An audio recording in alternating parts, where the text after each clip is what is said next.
इस कहानी में हम माँ की ममता के ऊपर कहानी पढ़ेंगे। कहते हैं जैसे आत्मा और परमात्मा का संबंध होता है, वैसे ही माँ और बेटा का रिश्ता होता है। माँ के गर्भ में बेटा अपना जीवन शुरुआत करता है, उसकी कोख में पलता बढ़ता है। माँ अपने बेटे को ममता और प्यार के संग अपने गर्भ में 9 माह तक रखती है। वह अपने गर्भ में रखकर अपने खून के माध्यम से उसका पालन पोषण करती है। असहाय कष्ट और पीड़ा के सहते हुए भी उसे प्यार दुलार में कोई कमी नहीं करती हैं। माँ बेटा का जो इतना अच्छा संबंध है, उसे तो हम कभी नहीं भुला सकते हैं। बेटा जब बड़ा हो जाता है तो उसके अंदर परमात्मा हमारी माँ ही होती है, और वही माँ की ममता अपने बेटे की ऊपर सावन की बादल जैसे अपना प्यार उमड़कर बरसने लगती हैं।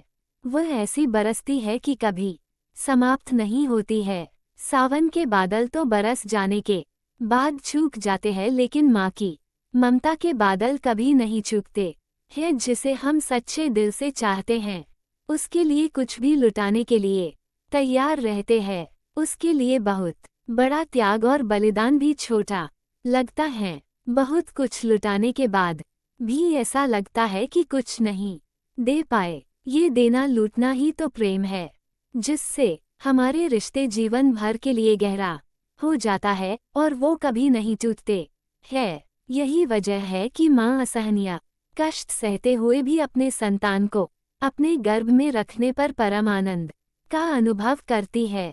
दुनिया में एक माँ ही है जो एक पुत्र को जन्म देने के लिए इतना पीड़ा सहकर दूसरा जन्म का एहसास करती है। और कुछ माँ ऐसी भी है जो केवल जन्म देने वाली जननी बनकर रह जाती है। उन्हें लगता है कि मेरे जीवन में यही एक बड़ा और कठिन काम था जो निपट गया। ऐसी माँ गर्भधारण के असहाय दर्द से बचना चाहती है और फिर किसी तरह इस कार्य को जल्द से जल्द पूरा कर लेना चाहती है, क्योंकि ऐसी माँ को न तो कष्ट सहने की क्षमता होती है और न ही वो इसे झेलना चाहती है। इसलिए ऐसी माँ और बेटे में कोई ज्यादा मोह माया और ममता का संबंध नहीं दिखता है। अब तो जमाना ऐसा आ गया है कि कुछ माँ अब कई उपाय खोज ली है।